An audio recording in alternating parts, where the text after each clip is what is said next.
Think Again, The Power of Knowing What You Don't Know by Adam Grant.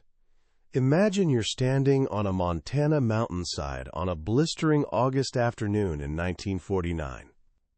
15 men have just parachuted from the sky, but they're not thrill seekers.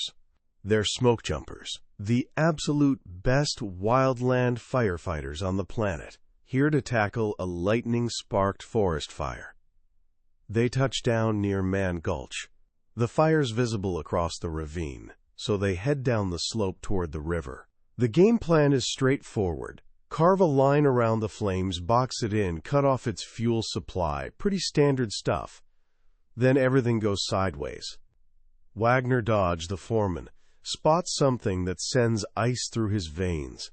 The fire has leaped across the gulch. Now it's a towering wall of flames, 30 feet high, roaring straight at them.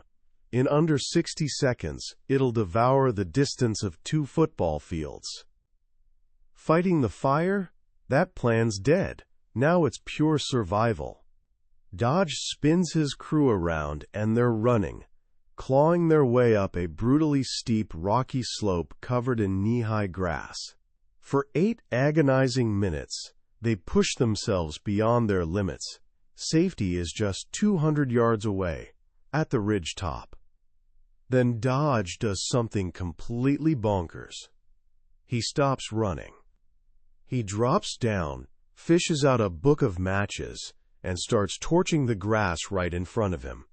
One of his men watches in absolute horror, thinking, "That bastard's trying to burn me alive." Behind them, an inferno's charging up the hill, and their leader is lighting another fire directly in their escape route. Dodge frantically waves toward his newly lit fire, shouting, "Up, up this way!" Nobody follows him. They can't wrap their heads around it. Run toward a fire? Every bit of training, every instinct, everything they've ever learned is screaming at them to run the other way. Tragically, 12 of those men would die in that gulch. A melted pocket watch found on one victim later showed the hands frozen at 5:56 p.m. But Wagner Dodge walked out alive. How? Because in that split second, with death breathing down his neck, he managed to do something his crew couldn't. He was able to think again. He wasn't smarter than them. He was just more mentally flexible. That fire he lit wasn't madness. It was brilliance. An escape fire. By burning away the fuel in front of him, he carved out a pocket of safety. He laid down in the charred earth, covered his mouth with a wet handkerchief, and let the massive wildfire roll over him. This is the superpower we're exploring today. It's more valuable than raw brain power, more critical than pure determination, and more useful than any skill they'll teach you in school. It's the power of knowing what you don't know. Today, we're diving into Adam Grant's game-changing book, Think Again. Over the next stretch, I'm going to share the secret mental toolkit used by the world's sharpest forecasters, the most innovative leaders, and the most persuasive negotiators out there. By the time we're done, you'll understand why the ability to rethink and unlearn is hands down the most important skill for thriving in our rapidly changing world. You'll learn not just how to crack open your own mind, but how to gently help others open theirs too. This isn't about crushing people in arguments. It's about learning, evolving, and navigating a messy, complex world with actual wisdom and grace. So let's dive in and master the art of thinking again. Ever met someone who's absolutely brilliant but completely locked into their ways? We all have. There's this assumption that being smart is all about what you know. But Adam Grant kicks things off with a fascinating, almost backwards idea. In today's world, what really matters is how good you are at rethinking what you thought you already knew. Take Mike Lazaridis. The name might not ring a bell, but you definitely know what he invented, the BlackBerry. In the mid-2000s, it was the device. Presidents, celebrities, business moguls, everyone was glued to one. People jokingly called it the crackberry. Lazaridis was a genuine genius, an electronics wizard, who built his company into the fastest growing on Earth. By 2009, BlackBerry owned nearly half of the smartphone market in the U.S. Fast forward to 2014, and its market share had cratered to less than 1%. What happened? It wasn't one catastrophic mistake. It was a failure to rethink. When the first iPhone dropped, Lazaridis was impressed by its computing muscle, but he stayed convinced that people wanted a device for work emails, not a pocket-sized entertainment computer. He was certain a physical keyboard beat a touchscreen any day. He kept preaching the gospel of what had made him successful and prosecuting the flaws in this new approach. He was so wrapped up in being right that he couldn't see the world shifting beneath his feet. This is a trap every single one of us falls into. Adam Grant explains that when we're thinking and talking, we often slide into one of three mindsets. He calls them the preacher, the prosecutor, and the politician. In preacher mode, our sacred beliefs feel under attack, so we deliver passionate sermons to protect and promote our ideals. We're defending our truth. In prosecutor mode, we're spotting flaws in other people's reasoning. We're gathering evidence to prove them wrong and win our case. We're attacking their truth. And in politician mode, we're working to win over an audience. We're campaigning for approval, lobbying for support from our constituents. We're trying to sell our truth. Here's the problem. All three modes share one fatal flaw. They stop us from rethinking our own positions. They're all about being right. But what if the real goal isn't to feel right, but to actually be right? That takes a fourth mindset, the scientist mode. When you're in scientist mode, you don't start with answers. You start with questions. Your identity isn't wrapped up in your beliefs. It's tied to the pursuit of truth. You form a hypothesis, but you're not married to it. You test it. And when the evidence proves you wrong, you don't see it as failure. You see it as discovery. You get to be less wrong than you were before. This isn't just a nice metaphor. Researchers ran an experiment with over 100 Italian startup founders. They split them into two groups. The control group got standard entrepreneurship training.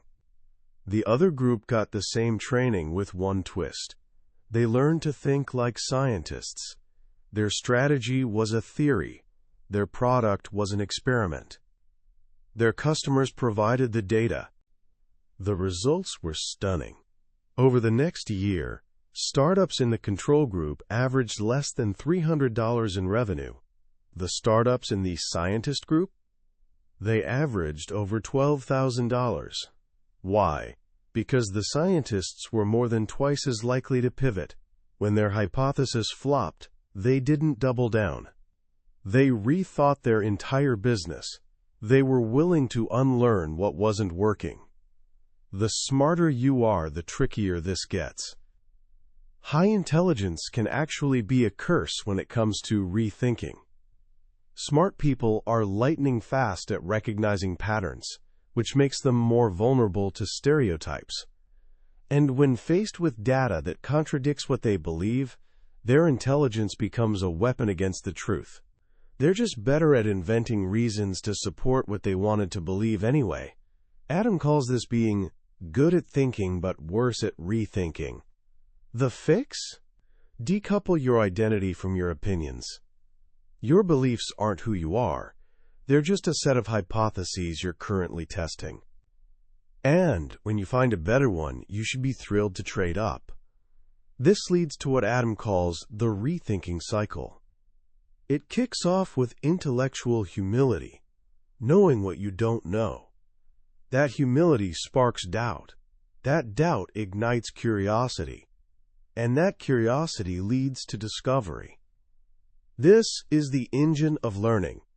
The flip side is the overconfidence cycle. It starts with pride, which breeds conviction. That conviction turns you into a preacher and prosecutor, driving you to seek out only information that confirms what you already believe. This leads to validation, which just pumps up your pride even more. This is the engine of stagnation. Mike Lazaridis was stuck in an overconfidence cycle. He was so proud of his keyboard that he couldn't see the world wanted a touchscreen. Meanwhile, over at Apple, Steve Jobs was initially dead set against making a phone. He despised cell phone companies and thought it was the dumbest idea he'd ever heard. But his team kept pushing back. They acted as his challenge network. They didn't attack him. They made him curious. Eventually, he was willing to run the experiment. 4 years after launch, the iPhone accounted for half of Apple's revenue. Jobs knew how to think different, but it was his team that helped him rethink. So if the scientist mindset is the goal, what's holding us back? A huge part of it is how we relate to confidence. We usually think of confidence as a simple spectrum from low to high, but it's way more nuanced. Picture 2 candidates running for president of Iceland. One is David Oddsson. He was the prime minister who privatized the country's banks, then the central bank governor who let them balloon to 10 times the national GDP, triggering one of the worst financial meltdowns in human history relative to its size. Time magazine named him one of the 25 people to blame for the global financial crisis. Yet here he was, running for president, saying, quote, "My experience and knowledge, which is considerable, could go well with this office." He was supremely confident. This is what Adam calls armchair quarterback syndrome, where confidence wildly exceeds competence. He was blind to his own weaknesses. The other candidate was Halla Thomasdottir.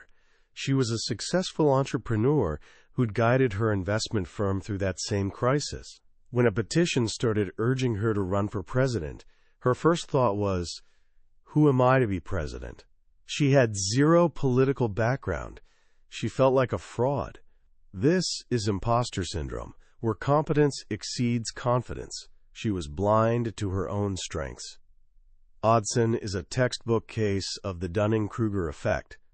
This is a fascinating psychological quirk, where people who are least competent in a given area are the most likely to be overflowing with overconfidence. It's because the skills you need to be good at something are often the same skills you need to judge how good you actually are. If you know nothing about music, you don't have the tools to assess your own singing. You think you sound fantastic. This happens because we all start as novices, but once we gain just a little knowledge, our confidence rockets upward, way faster than our competence. We climb to the peak of what some have hilariously dubbed Mount Stupid, where we know just enough to feel like an expert, but not enough to realize how much we don't know. The cure for getting stuck on Mount Stupid? Humility. But humility doesn't mean having low self-confidence. Adam makes a crucial distinction here. Confidence is your belief in yourself, your capacity to learn and achieve. Humility is about being grounded, recognizing that you don't have all the answers, and that your current tools might be flawed. The sweet spot is confident humility. You have faith in your ability to reach a goal down the road while keeping the humility to question whether you've got the right tools right now. This is the mindset that powers rethinking. It gives you enough doubt to re-examine what you know and enough confidence to go discover what you don't. And what about that imposter syndrome Halla felt? We usually think of it as a terrible thing, but Adam suggests it can have surprising upsides. Feeling like an imposter can push you to work harder to prove yourself. It can make you work smarter because you question assumptions others take for granted. And it can make you a better learner because it keeps you humble enough to seek out fresh insights. Halla channeled her imposter syndrome as fuel. It kept her sharp. While other candidates ran cookie-cutter campaigns, she was experimenting with Facebook Live and Snapchat. In the end, she didn't win, but she came in second, absolutely trouncing David Oddsson, who finished a distant fourth. Her doubt didn't hold her back. It launched her forward. Great thinkers don't harbor doubts because they're imposters. They maintain doubts because they know we're all partially blind, and they're committed to improving their site. This brings us to a truly beautiful concept, the joy of being wrong. Our gut reaction to being wrong is usually shame. Adam's son once burst into tears when they found out his new cousin was going to be a girl, not because he wanted a boy, but because, as he sobbed, "We were wrong." We see our beliefs as extensions of ourselves. When they're challenged, it feels like a personal attack. Our brain has what psychologists call the totalitarian ego, whose job is to protect our self-image by filtering out threatening information. That's why we get so defensive. One participant in a deeply unethical Harvard study from the 1950s, where students' core beliefs were viciously attacked, never recovered. His name was Ted Kaczynski. He later became known as the Unabomber. His manifesto is a chilling display of absolute conviction, with zero room for doubt. But what if we could separate our opinions from our identity? Nobel Prize-winning psychologist Daniel Kahneman once listened to Adam Grant present research that surprised him. Kahneman's eyes lit up, a huge grin spread across his face, and he said, "That was wonderful. I was wrong." He genuinely enjoys discovering he was mistaken, because it means he's now less wrong than before. He says, "My attachment to my ideas is provisional. There's no unconditional love for them." That's the secret. To unlock the joy of being wrong, we need to detach. First, detach your present self from your past self. As Ray Dalio, founder of Bridgewater, puts it, if you don't look back at yourself and think, "Wow, how stupid I was a year ago," then you must not have learned much in the last year. Second, detach your opinions from your identity. Who you are should be about what you value, things like curiosity, learning, and fairness, not what you believe. Your beliefs are just hypotheses waiting to be tested. This is the mindset of the world's best forecasters, people who compete in tournaments to predict global events. The single biggest driver of their success isn't intelligence. It's how often they update their beliefs. The average competitor updates their forecast about twice per question. The super forecasters?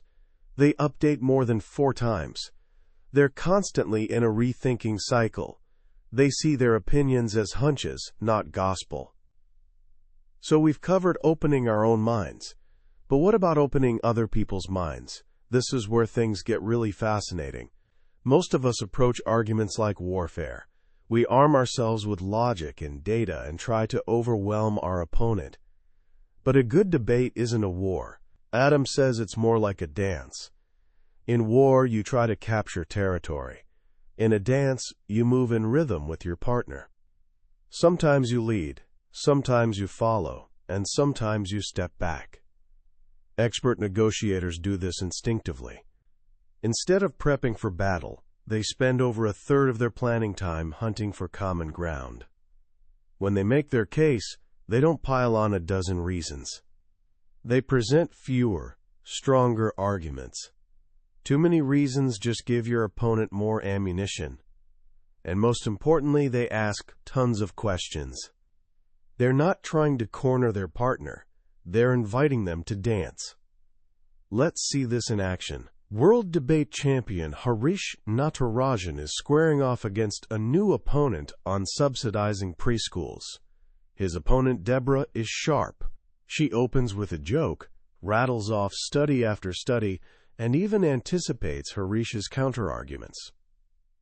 Heading into the debate, the audience is overwhelmingly on her side. Harish takes a different route. He starts by saying, "I think we disagree on far less than it may seem." He establishes common ground on the problem of poverty before he even questions the solution. He doesn't bury people in data. He focuses on just 2 key concerns, and he peppers his argument with questions for the audience to ponder. By the end, Harish has swayed the crowd. Support for subsidies drops significantly. Here's the kicker. His opponent, Deborah Jo Prectet, wasn't human at all. It was an anagram. Her real name was Project Debater, an IBM artificial intelligence. This machine had ingested 400 million articles. It could construct logical arguments, detect claims, even crack jokes. But it hadn't learned the most human part of persuasion, finding common ground. It hadn't learned to dance. The more hostile someone is, the more critical this becomes. When someone attacks you, your instinct is to hit back. But what if you sidestepped instead? Rather than arguing about the topic, have a conversation about the conversation itself. You can ask, what evidence would change your mind? If the answer is nothing, then you know there's no point continuing the debate. You can lead a horse to water, but you can't make it think. This art of persuasion goes even deeper when we're facing prejudice and stereotypes. Musician Daryl Davis knows this better than anyone. One night in 1983, after playing a country music gig, Daryl, who's black, found himself having a drink with a member of the Ku Klux Klan. Instead of fighting or walking away, Daryl got curious. He started a conversation that turned into a friendship. That friendship led to the Klansmen leaving the KKK.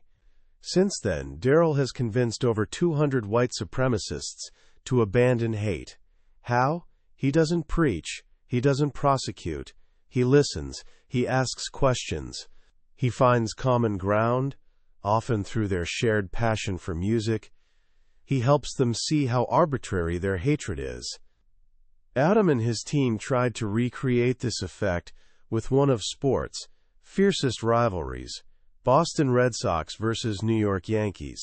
They discovered that just reminding fans of their shared identity as baseball fans didn't work.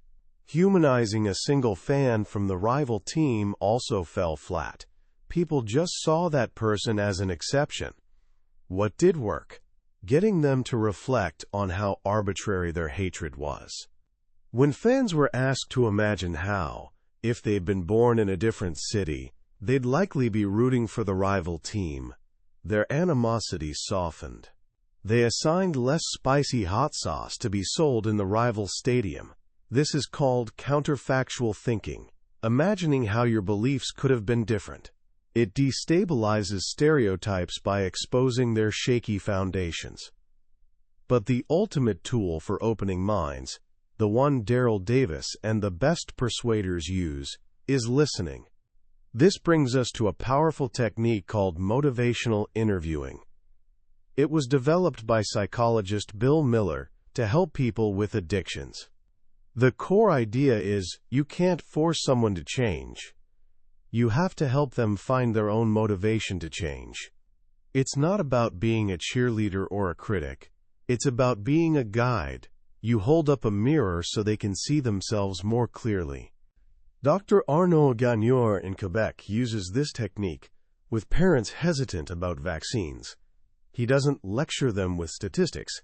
He starts with humility and curiosity. He asks open-ended questions to understand their fears. He listens reflectively, and he affirms their desire to do what's best for their children and their ability to make that choice. He doesn't tell them what to do. He empowers them to find their own reasons to vaccinate. The results are remarkable. In his studies, a single conversation significantly boosted vaccination rates.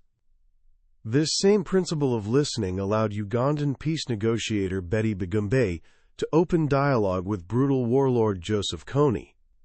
While others came to preach and prosecute, she came to listen. She sat for hours by bonfires, just taking notes. As she puts it, even the devil appreciates being listened to. This brings us to the final stretch of our journey. How do we create entire communities of lifelong learners, whether in our families, schools, or workplaces? It starts with having more nuanced conversations. We have a tendency toward what psychologists call binary bias. We oversimplify complex issues into two opposing camps: pro-choice versus pro-life, pro-gun versus anti-gun. This isn't just inaccurate, it's counterproductive. In a fascinating experiment, people who disagreed on abortion were brought together. Before they talked, they read an article about gun control. If the article presented the issue as a simple two-sided debate, less than half the pairs could find enough common ground to write a joint statement on abortion. But if they read an article that complexified the gun control issue, showcasing multiple viewpoints and shades of gray, 100% of them found common ground on abortion. Seeing complexity in one area opened their minds to finding it in another. We need to resist the temptation to oversimplify. A great conversation about a charged topic should feel less like a courtroom battle and more like an anthropologist's field notes. This is especially true in education. Great teachers don't just hand students new answers. They teach them new ways of thinking. A teacher named Erin McCarthy gives her 8th graders old textbooks from the 1940s to show them how knowledge evolves. Her final project isn't taking a test, but picking a chapter from their current textbook and rewriting it, adding the perspectives that are missing.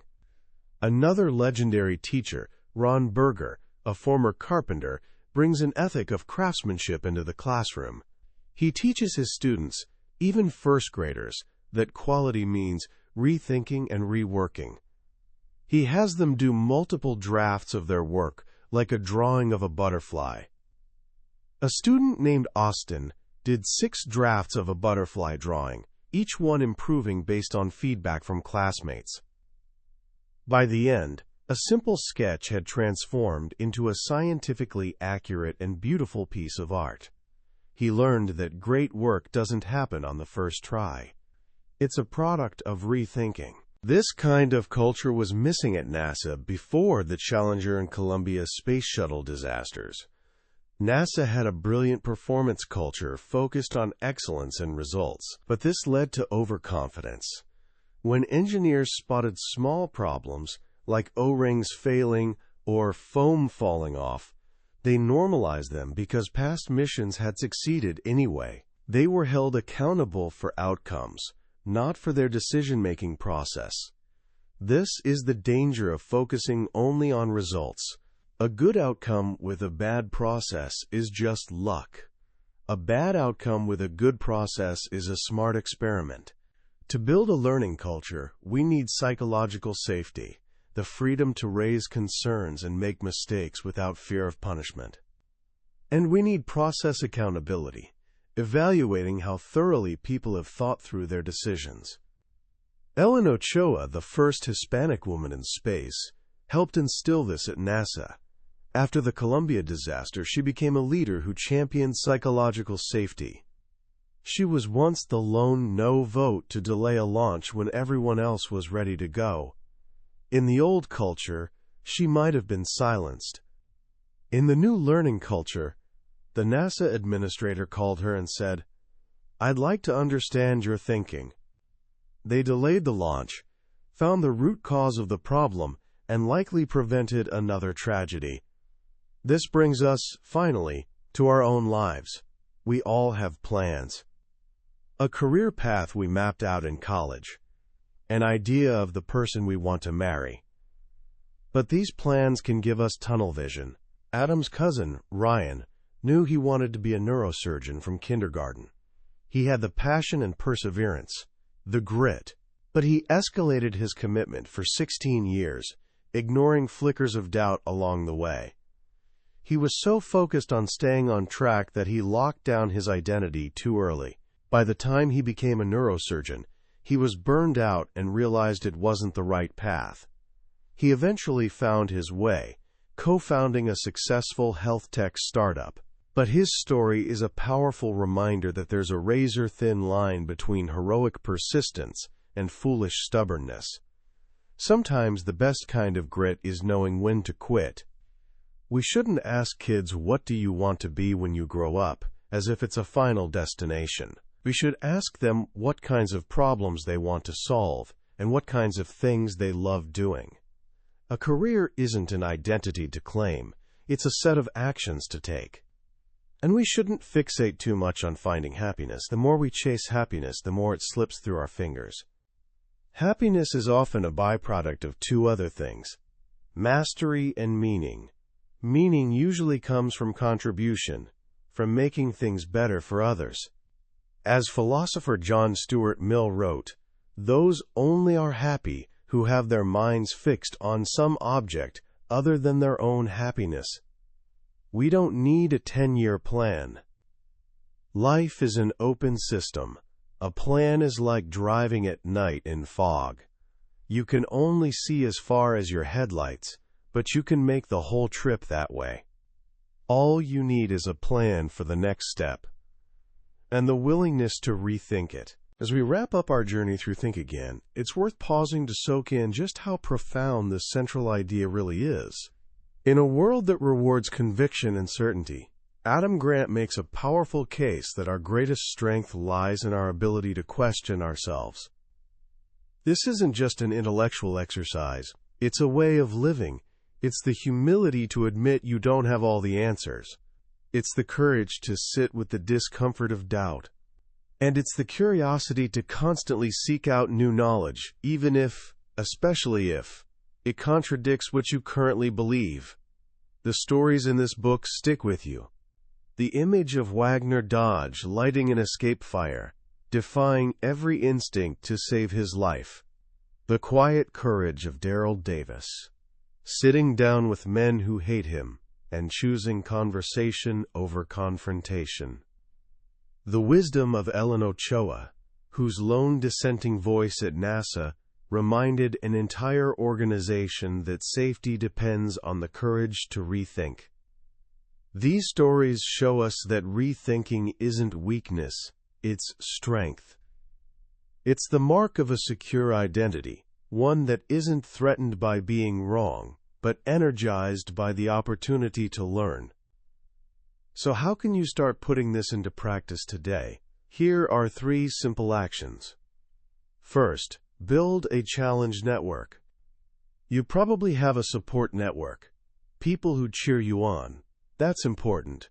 But you also need a challenge network, 1 or 2 people you trust to point out your blind spots. Find a friend, family member, or mentor who you know will be honest with you. And give them permission. Tell them, "I respect your opinion, and I need you to challenge my thinking from time to time." Second, practice the joy of being wrong. Next time you realize you're mistaken about something, no matter how small, a fact you misremembered, directions you got backwards, try a different internal response. Instead of feeling a flash of shame, try feeling a spark of surprise and delight. Say to yourself, or even out loud, "That's interesting. I just learned something." This small shift can retrain your brain to see being wrong not as a threat, but as an opportunity. And third, in your next disagreement, ask how instead of why. When we ask someone why they believe something, they tend to dig in their heels and preach. But when you ask them how their idea would work in practice, it often reveals gaps in their own understanding. It gently moves them from preacher or prosecutor into a more scientific, problem-solving mindset. And it does the same for you. Think Again is more than a book. It's an invitation. It's an invitation to lead a more curious, more humble, and ultimately more fulfilling life. It's a reminder that the goal of learning isn't to affirm our beliefs. It's to evolve them. That was a summary of Think Again by Adam Grant. We've covered the core ideas today, but a summary is just a map. It's not the journey itself. The real magic happens when you read the book, and a particular story or idea lands in a way that's personal to you. This summary is here to help you decide if this book is worth your time. If anything we've talked about today sparked your curiosity or challenged your thinking, I highly recommend grabbing a copy. Reading it isn't just about absorbing information. It's an experience that can fundamentally change how you see yourself, your beliefs, and the world around you. You can find a link to the book in the description below. Also, if you found this summary valuable, please take a moment to like this video and subscribe to the channel. It lets me know these journeys are helpful, and it ensures you won't miss our next exploration into another life-changing book. Let's keep growing together.